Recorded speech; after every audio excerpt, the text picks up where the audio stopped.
Welcome back to the New Tone. It's your boy Newton Myers. All right, let's get into it, man, because, we all saw it.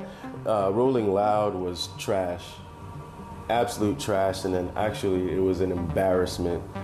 It shows that these kids aren't prepared and the industry is really doing them wrong. Rolling Loud wasn't a festival, it was a CSI forensic report. We witnessed the final gasping breath of the so-called viral artists. I'm looking at these clips and these kids be having like millions of views, and all this fan base across the globe, and yet when they get on stage, they have the presence of a wet paper bag.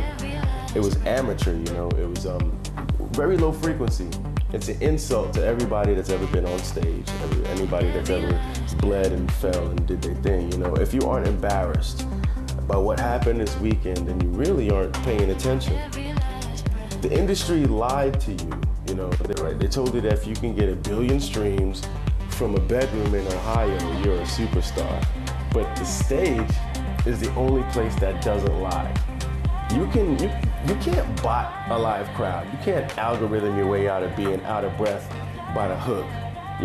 We saw the frequency mismatch in real time. You have 1 million person reach, but you have 0 person skills.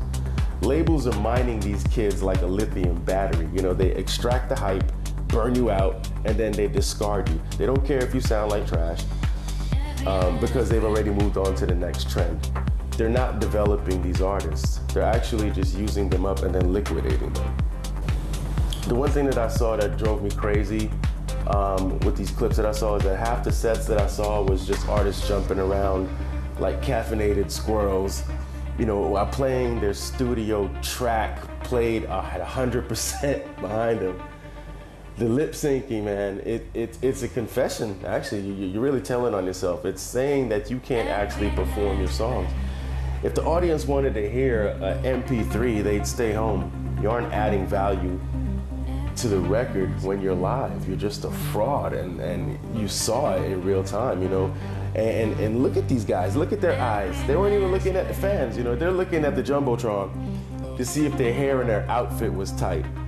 They were trapped in that mirror trap. They're performative, they weren't present. When you're high frequency, you can command the air and you don't check your angles, you just check the pulse of the room. And if you're on there checking your own aesthetic during a set, then you've already lost the entire set.